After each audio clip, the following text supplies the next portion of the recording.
Hey, let's get started. So we're going to start Unit 1 today on simple linear regression.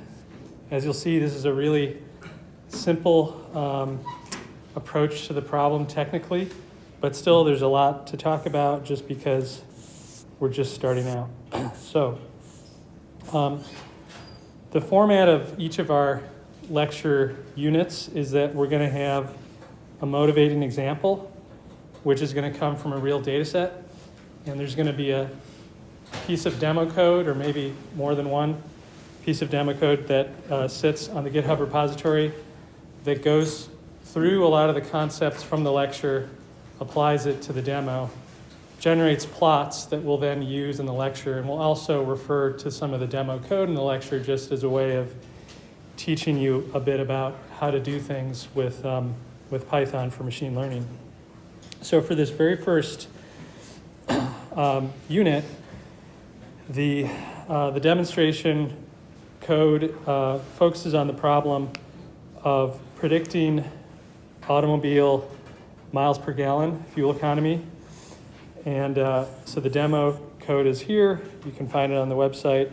And we'll soon see exactly what the data looks like. But the data comes from University of California, Irvine library. This website has tons and tons of data sets for machine learning of all different sizes and kinds. And so the first thing we always need to do with data is we need to load it into a usable form. And to do this, the most common library is in Python is the pandas library. So pandas has tons of routines that help you import your data, view your data, pre-process your data, things like get rid of missing values. It's just that data is stored in all kinds of different formats, and so this library of routines helps you deal with all those formats. Pandas has lots and lots of options, and I would say the same is true for a lot of Python commands. There are just so many different commands. If you're learning a new language and you want to know how to do something, just Google it. You will find tons of useful information just from a simple Google search about how to do something in Python. And that's the way you learn, is just learn from those examples.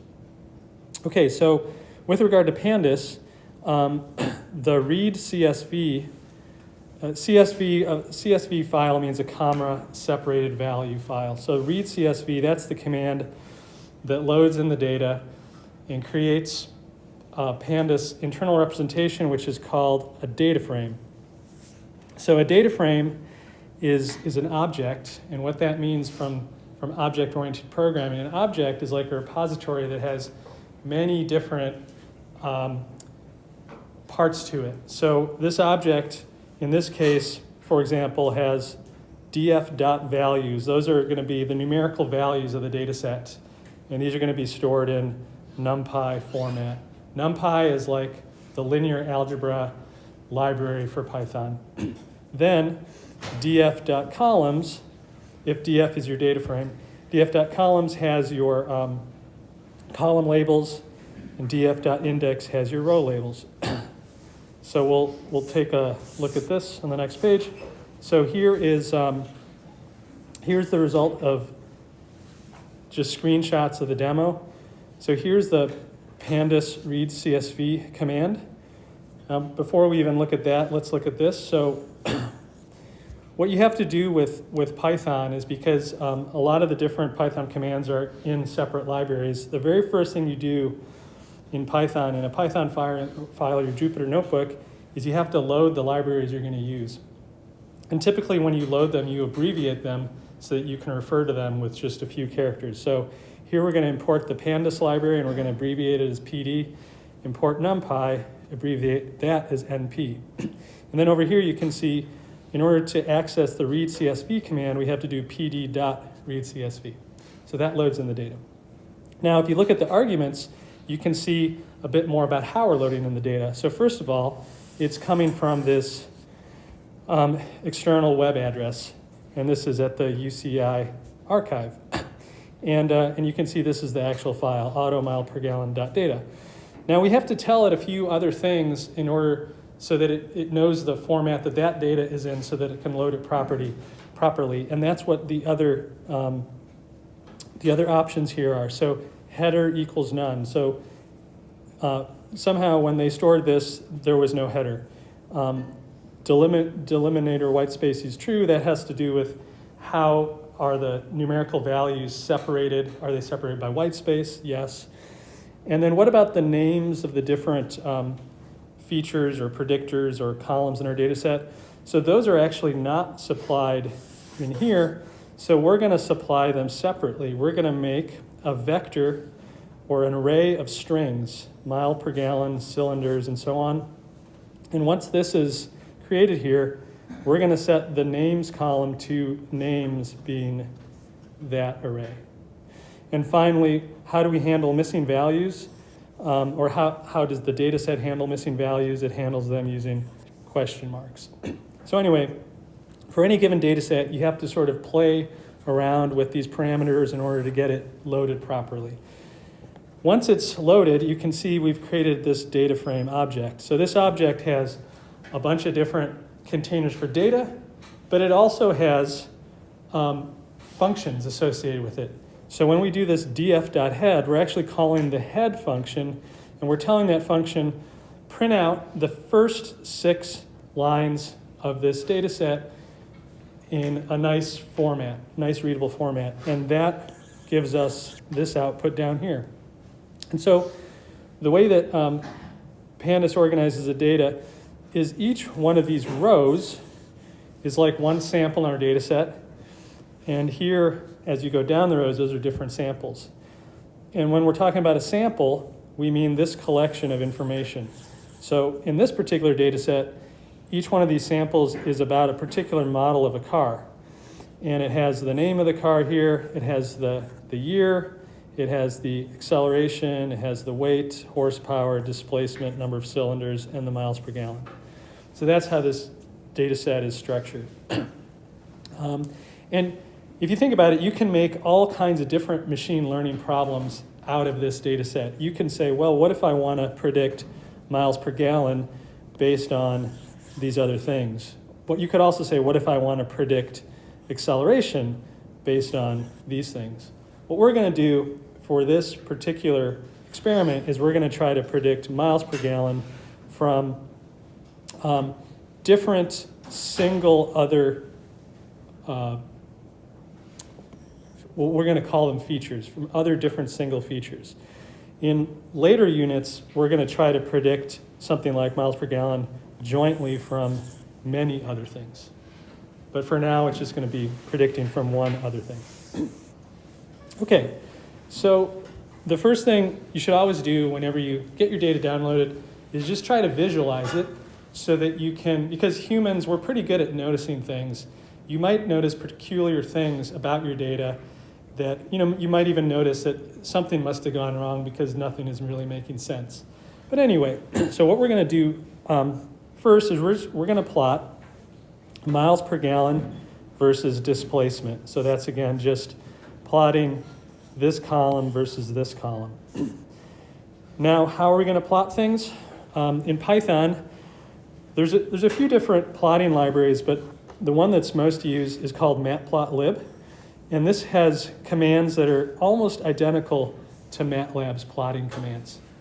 And so it's a really nice library for plotting. So here you can see, this is a snapshot from the demo. So what we do is, like always, we have to import the library matplotlib, and then we're actually going to abbreviate it. We're going to abbreviate matplotlib.pyplot as PLT, and then all of our plotting commands will just be PLT dot something.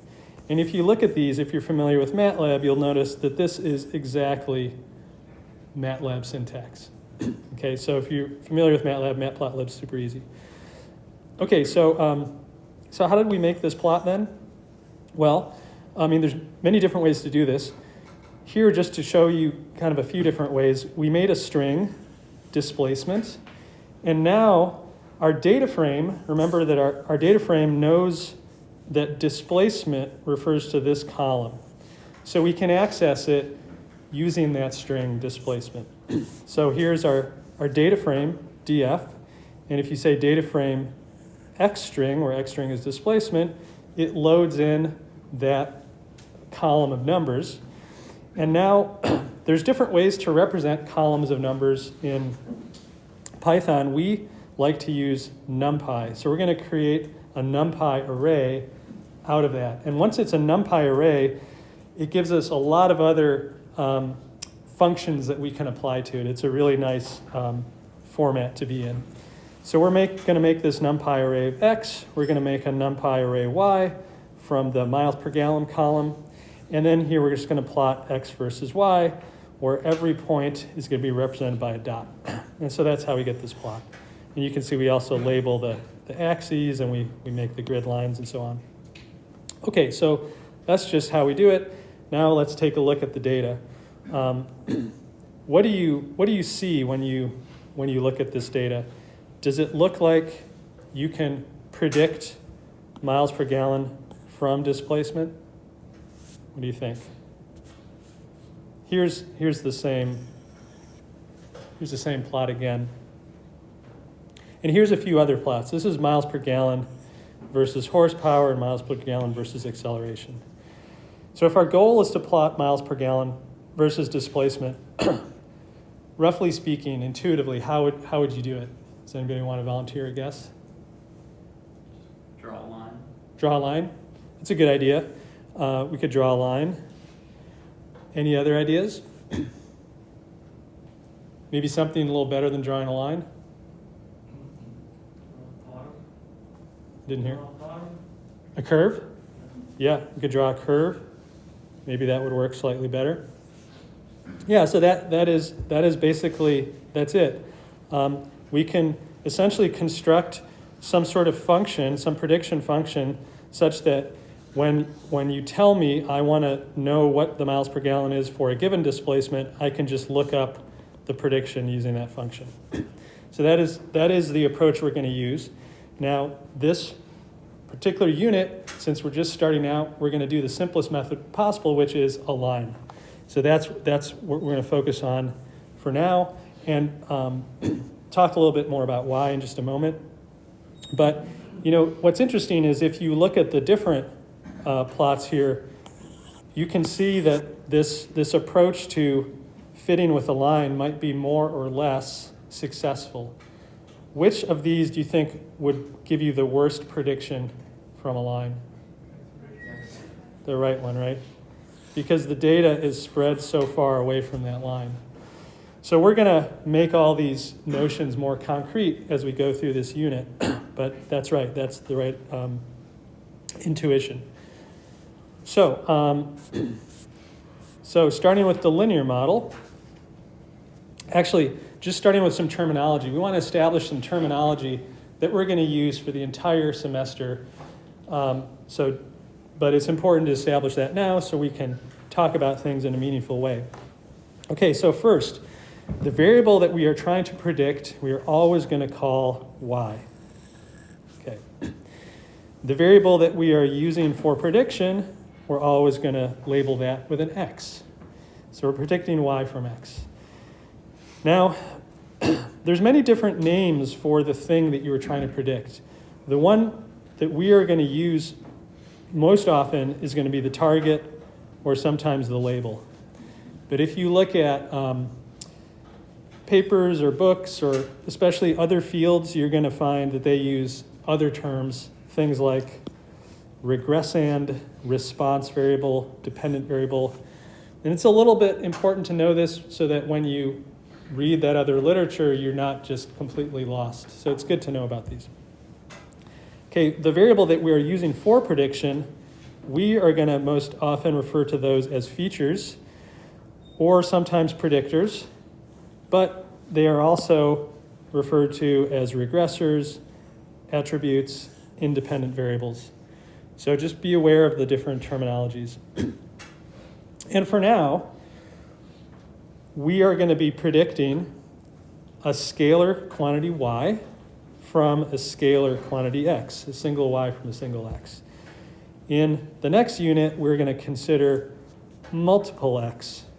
So predicting a single y from multiple x. And then sometime later, we're going to be considering the problem of predicting multiple y from multiple x. But a lot of the intuition you can get just predicting y from x. So that's why we're going to start simple. Okay, so our data set for these prediction type problems, regression problems, is always a set of pairs. We have to have the pairs. In order to learn how to do prediction, we have to get examples of x and y together. So that's what this notation over here means. So I just want to point this out. So first of all, you can see that there's the parentheses.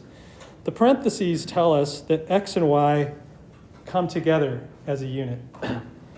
And then the curly braces tell us there's a set of these objects. And the set is index over I starting at 1 and going to n. This means we have n different examples, like x1, y1 is one pair, x2, y2, and so on, all the way up to xn, yn. Each one of these pairs we're going to call a sample. So our data set has n samples. And we're going to use n for the number of samples throughout the entire term. So we're always going to refer to or reserve n for that meaning.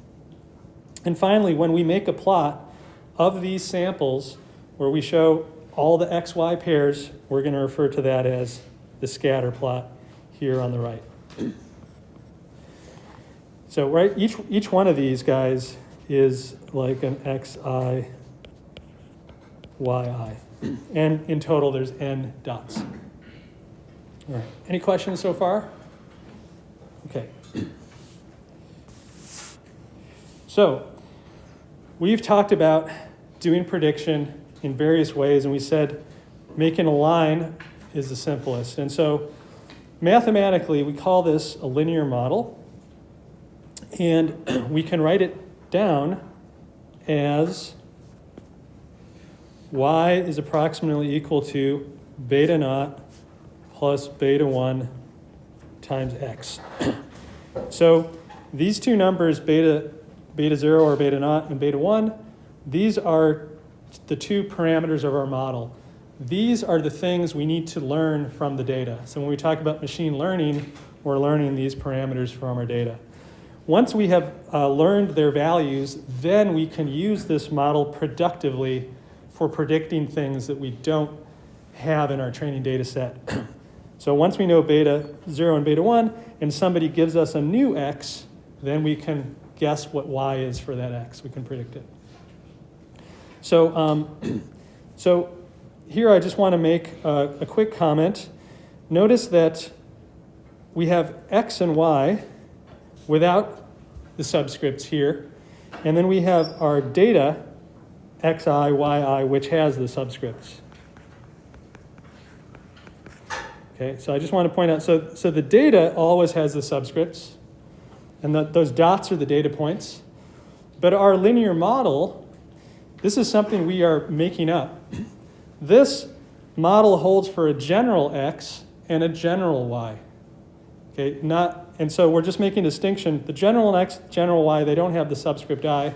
The actual data we collected, those have the subscript I. So coming back here, if I look on the horizontal axis, that would be x. And if I look on the vertical axis, that is y. And this linear relationship, you could say, is described by that line in red. So as we know from our early studies, we can refer to these two values of beta. Beta 1 is the slope of the line, and beta 0 is the intercept. It's the location on the y-axis that the line passes through. So when I set x to 0, I get beta naught. So here's beta naught. And beta 1 is the slope. Okay, now we want to put these betas together. And so we're going to stack them into a vector. As I mentioned last time, we're always going to denote vectors using boldface notation to try to keep them separate from scalars just so we can easily recognize what's a vector, what's a scalar. So that's why we see that the beta became bold here, whereas it is not bold here.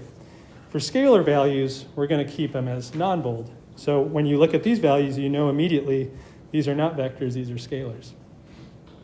The other thing we're going to be really consistent about when we name a vector, it's always going to be a column vector. So that's the reason why there is a transpose here. So if I didn't have the transpose, then this would be a row vector. But when I transpose it, it flips it vertically and becomes a column vector. So let me just be explicit. So now this becomes beta 0 stacked on top of beta 1. So whenever you see a boldface quantity, you know it's a column vector. And if you want to make a row vector, you have to explicitly put a transpose on it to make it a row vector. Okay, so again, these are the parameters of our model, the two betas. These are the things we have to learn from the data. Sometimes we call them coefficients or weights. Those are all different terms people use for these things. Okay, so why are we doing this linear model? Well, it's the simplest thing. It's very easy to interpret, very easy to analyze, and as we'll see, it's very easy to optimize the parameters for the model. We can actually do it with an equation. We don't need to derive some fancy algorithm to try to do it for us. We can just do it directly with a derivation. And then another interesting question is, when is this a good model? Is there a way of quantifying how good of a model this is? And the answer is yes, and we're going to talk about this a little bit later. Okay, so first let's talk about how exactly do we fit our coefficients. Before we talk about that, we have to acknowledge that our model is imperfect, and we realize that it's imperfect. So when we wrote our model in the first place, our model looked like this. I want to stress that there is an approximately equal sign there. It's not an equality. We're acknowledging that the y in our data set is not exactly equal to beta 0 plus beta 1x. And we can see that over here, there's space between the dots and the line. So let's be a little bit more explicit about this. Let's actually name the error with the variable epsilon, the residual. So when we do this, we can write y equal beta 0 plus beta 1x plus epsilon. And here I want to emphasize this is now an equality. So epsilon is basically the distance between the model and the truth.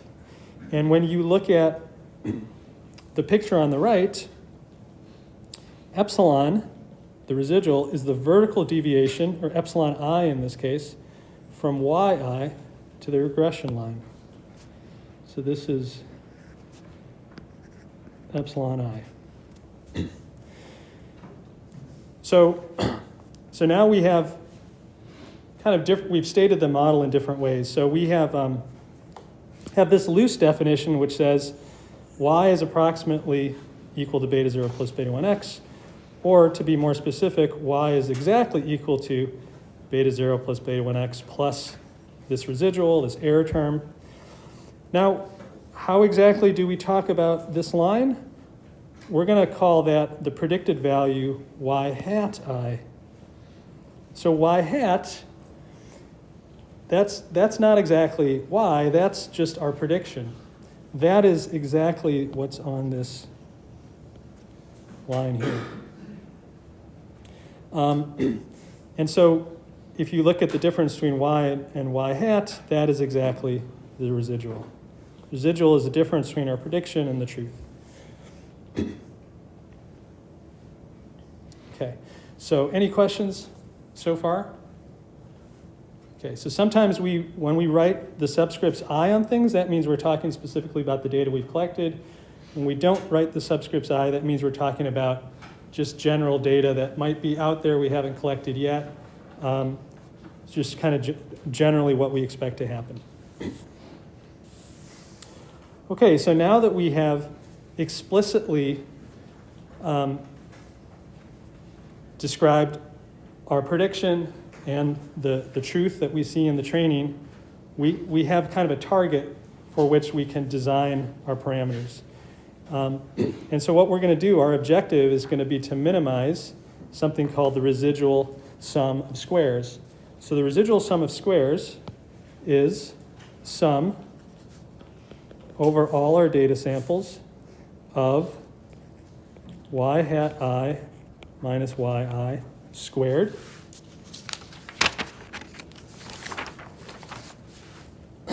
or you can write this as epsilon I squared.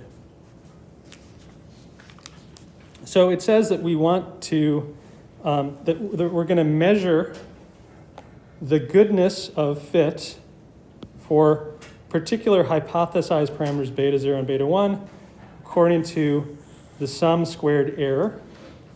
Coming back to the previous picture here, you take all these distances between your data points in a line, you square them, and you sum them together, and that gives you an indication of how good a fit your model is to your data. Sometimes people also call this the sum of squared errors or the sum of squared residuals. We will try to be consistent referring to this residual sum of squares. And keep in mind that even though we didn't notate it explicitly, these betas here, they impact y hat, right? Y hat y, and then therefore they impact epsilon I. So these parameters are implicitly functions of our, or these numbers are functions of our parameters, beta 1, beta 0. And what we would like to do is we'd like to figure out what value of beta minimizes RSS. That's our goal. And there's a very common name for this. This is the least squares fit, because here are our squared, the sum of squared error. We're going to minimize that. So coming back to this picture here, as I change my betas, what's going to happen is I'm going to change my line as I change the betas. And I'm going to adjust the betas until my line is just sitting here right centered in my data such that the sum of all these squared errors is minimal. If I move my line at all, then all of a sudden the sum of squared errors has increased with any movement from the optimal point. So my goal is to fit exactly the line so where I have minimal sum of squared errors. So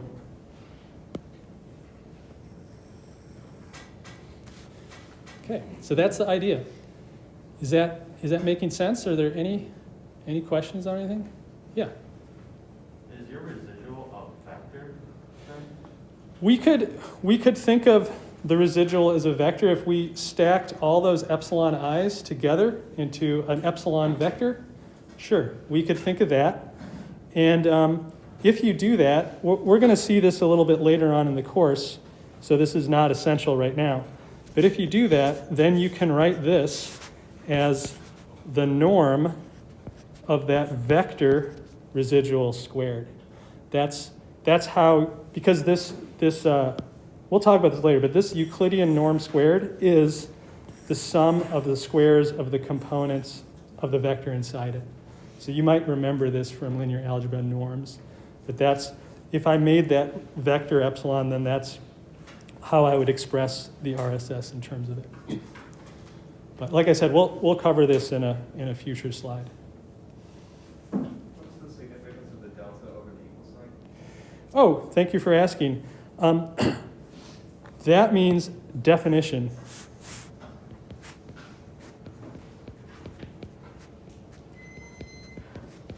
Like, a definition is just saying, like, when I want to introduce a new term, I want to define the RSS as something. I'm not really claiming it's just like a definition. So whenever you see a definition, then you don't work hard to figure out, why is that true? It's true because I'm saying it's true. That's all.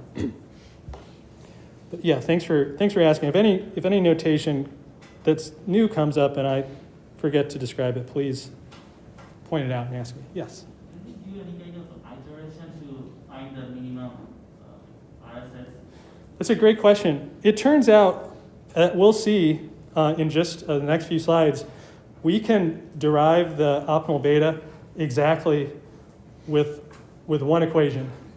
Later, when we start to do more complicated things, we will need iterative algorithms because we will not be able to give the answer in an equation. So that's one of the nice things about the linear model and least squares fit is we can give things as an equation. Great question. All right, so any other questions? Okay, excellent. I love the questions. I like you guys to be engaged, and this is great. Okay, so let's just pause to reflect what we've done. And I want to point out that what we've done is essentially an example of a general recipe that we will be applying throughout the term. So for a general machine learning problem, you can start by saying you assume a model with some parameters. In this case, we have assumed we're going to use a linear model. The parameters in this case are beta 0, beta 1. Second step is get your training data. In this case, our data are these XY pairs, XI, YI are scalars. We have n of them. Next step, choose a loss function. We have decided that we are going to measure performance by the sum of the squared errors. We could have made a different choice. For example, we could have said it's the sum of the absolute errors. That would actually give us a different optimal beta, and that problem is harder to solve, and it's a little bit less intuitive, so we're going to stick with the quadratic for now. Last step, find the parameters, in our case the betas, that minimize the loss. So we want to find the betas that minimizes our RSS. So we will be doing this many times throughout the term, but we will be changing what the model looks like, what the data looks like, what the loss function looks like, and we'll find that this last part will change as well. Okay, so we're on this step now.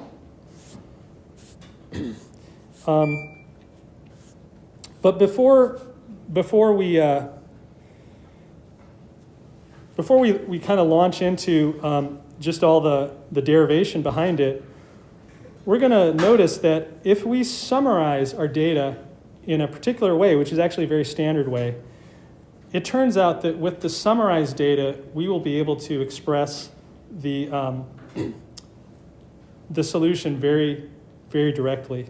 And the summaries we're going to talk about are things from basic statistics, sample mean, sample variance, sample standard deviation, covariance. So let's just kind of pause, take a little detour, and recall a few things from basic statistics. So when we talk about the sample mean, what we're talking about is just the average of the numbers in a list. So in this case, if we're talking about the sample mean of X, we're just talking about the average of the different Xi's. We have n of them in total, so we're just taking the average of our n different Xi's. So for the sample mean, we're going to represent that using X with a bar on top. Of course, we would not want a subscript on the bottom because the subscript I tells us, oops, sorry, I didn't mean to do that. The subscript I tells us that we are looking at a specific data point, whereas this statistic actually looks over the entire data. Okay. So for Y bar, it's essentially the same definition, just with X replaced by Y. Next concept is the sample variance. This is essentially how much does the data deviate from the mean, and in particular, what's the average squared deviation from the mean. So first we have the average, and then squared deviation from the mean. SY squared is the same, but with X replaced by Y.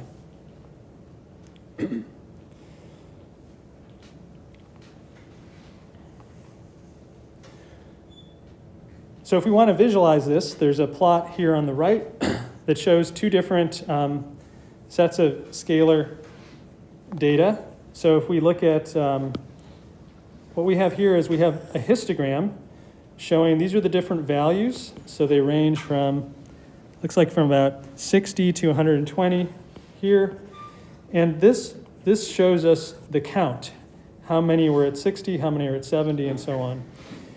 So from this histogram, we could just sort of visually guess what is the mean and what is the variance. The mean is going to be sort of something right in the middle. That's going to be the mean, whatever value that is. And then the variance, you have to look at the spread around the middle. The further spread that is, the larger the variance. So the blue is a different data set. It seems that the red and the blue, maybe they have approximately the same mean, but as you can see, the variance of the blue is much bigger than the variance of the red. It's spread much wider. Okay, so I want to point out one other thing too, is that we have used a 1 over n here in defining the sample variance. And this is just the definition, but sometimes you'll see this basically the same expression, but instead of 1 over n, you'll see a 1 over n minus 1. And there's a reason why you do that sometimes. It gives you what's called an unbiased estimate. And we'll talk about that more when we get to Unit 3. But for now, we're going to use this 1 over n. And if we didn't use 1 over n, then the equations we derive later wouldn't hold. So it's important to use 1 over n for right now. Okay. And the last concept is the sample standard deviation. So for that, we're going to call that Sx, and that is simply the square root of Sx squared. So the sample variance, if you think about it, it's the average of a squared deviation. If you don't want to think about square deviation, but you just want to think about deviation, put things on the same scale as x and x bar, then you want to be using the standard deviation. So you have to take a square root of this. Similarly, for y, you have sy is the square root of sy squared.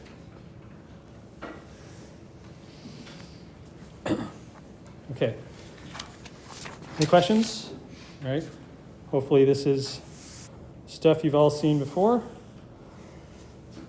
So let's return to our data set we're working with. This is the horsepower, the miles per gallon versus horsepower. So here we can talk about the mean in the x direction. We can talk about the mean in the y direction. So what would you guess, just visually, is x bar from this plot? You had to make a guess. 175. Okay, some people say 75, 100. Yeah, it's somewhere around there. And what about y bar?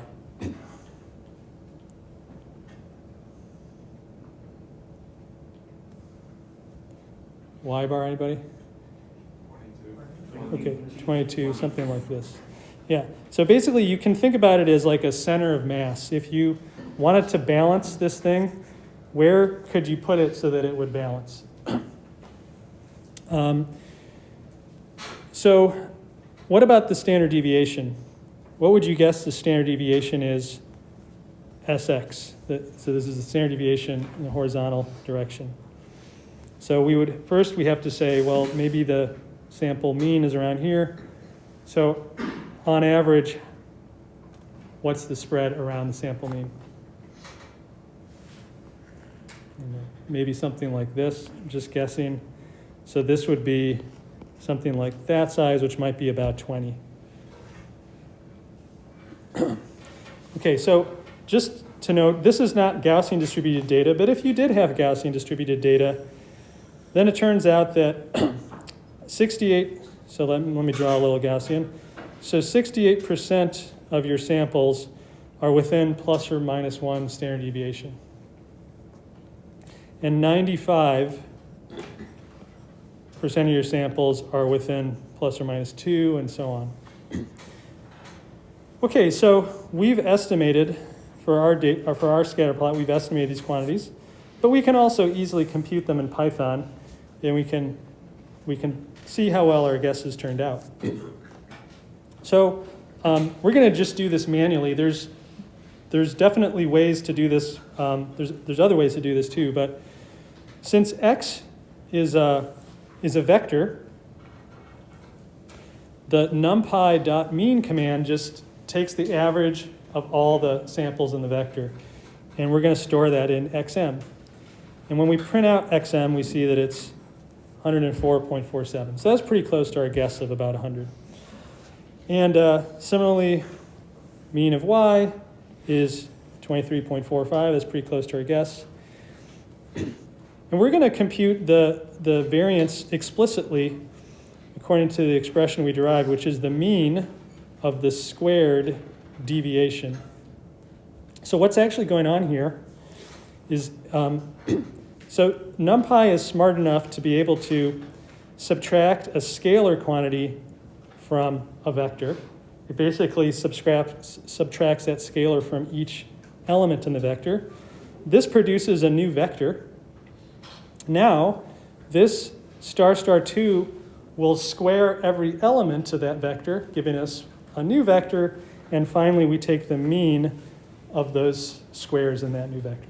And that gives us SXX, and so we get that the standard deviation is about 38, and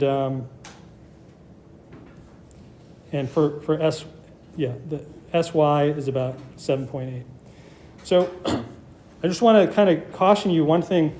Sometimes a lot of programming languages, they'll have an std command, but it's not always clear whether that std command uses 1 over n or 1 over n minus 1. Different languages will default to one or the other. And so if you don't know and you want to be sure you program it right, just do it manually. It's not very difficult. Or look it up, but don't just assume. Okay, so the reason why, you'll soon see the reason why we care about these quantities is we'll see that we can write expressions for the betas very easily in terms of these quantities. But there's one other one that we'll need. So far we've looked at x and y separately. We have statistics about x, statistics about y. We also need joint statistics describing the relationship between x and y.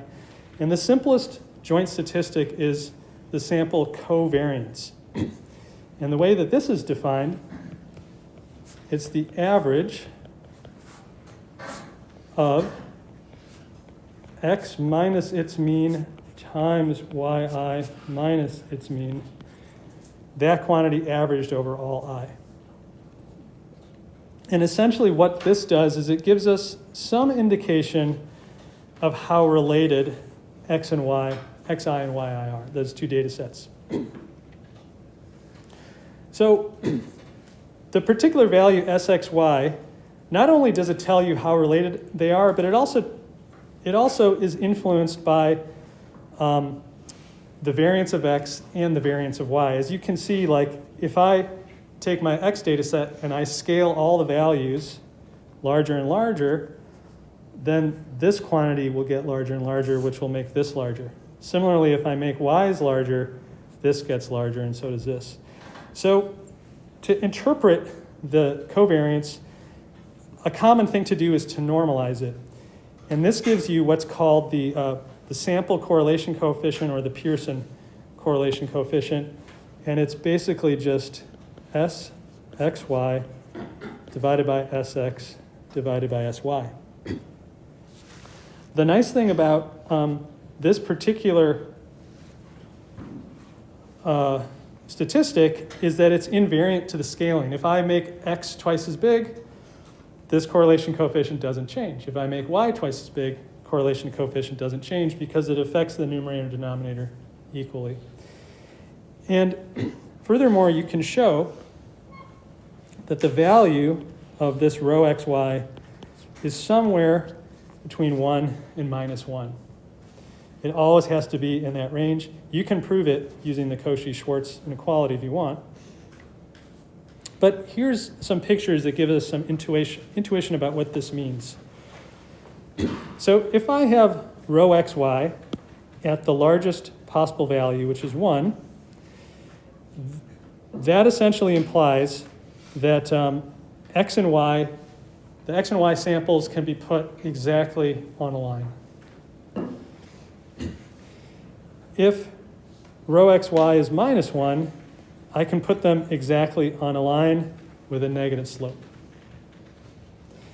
Now, any values of this rho xy that are between 1 and minus 1, they don't fit on a line. They have a little bit of volume. And the closer you get to 0 in either direction, the fatter this gets. And once you get to 0, then essentially it means there is no linear relationship between xi and yi. Somehow, this is one example of what can happen. I'll show you some others. Here, they're just in this ball. So there's no way to predict the relationship of x from y in a linear way. Okay. And as you go away from 0 in either direction, you get more predictability, more of this relationship, the closer you go to 1 and minus 1. Okay, so the sample correlation coefficient tells us a lot about the predictability of x and y, as we'll see.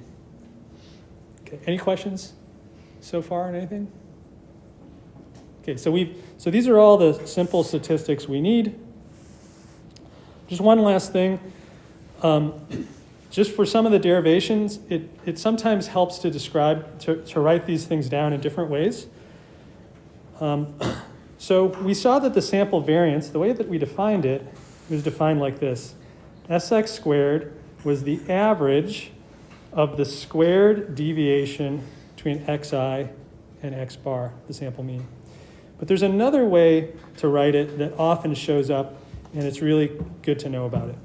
So if what you do is you expand this square, you get xi squared minus 2 times xi x bar plus x bar squared. So that gives you something like this. Now, this is an average over I. If you look at this last term, x bar squared, since there is no I quantity, if I average that over I, the average just disappears. Right? So this last term, you could put this 1 over n sum over I in front of it, but it does nothing. It just goes away. And then the middle term, the x bar, because it was not a function of I, we pulled it out. Same thing with the 2. So this is where we finally got this expression. Is everybody good with that? Okay, so now we can do a little bit of simplification. Does anybody see how we can simplify this a little bit more?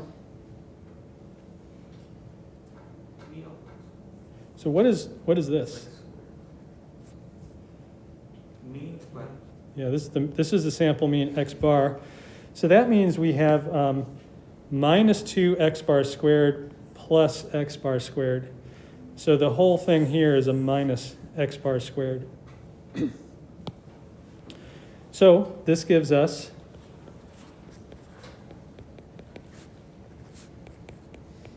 this term here. Sometimes people refer to that as the second moment of x minus x bar squared. So this is this can be useful, and it's also useful actually to write it as follows: 1 over, or the average of xi squared can be easily written as the sample mean squared plus the sample variance. Because often this term shows up in a derivation, and you want to relate it to mean and variance. It's the squared mean plus the variance. Okay. So is everybody good with that? Okay. So we can do something very similar with our sample covariance. we can essentially split this, expand the square into xi times yi minus xi times y bar minus x bar times yi plus x bar times y bar, and so on. Regroup terms, do the same thing, and we find that we get xy is 1 over n times, the average of xi yi minus x bar y bar, which implies that we can write 1 over n sum over I xi yi as x bar y bar plus sample covariance.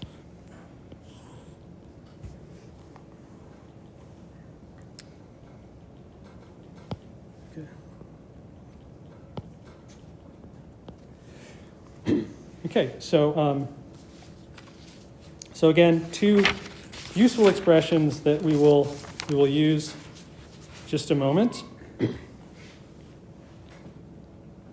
Anybody have any questions on these derivations? Okay.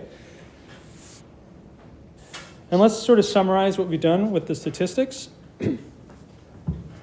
So we have,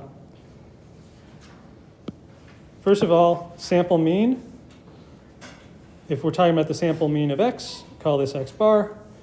The formula is just the average of the xi's. And when we do this in Python, we will refer to this as xm. Sample variance, we can write it as sx squared. Another common notation is sxx. And the formula is the average of xi minus x bar squared. And in Python, we'll write this as sxx. Sample standard deviation is just the square root of all this stuff. So sometimes you can write it as, just write it as sx. That's essentially what we'll call it. The sample covariance, sxy, had this formula, and we'll write it as sxy. Now you might realize why we can call this sxx.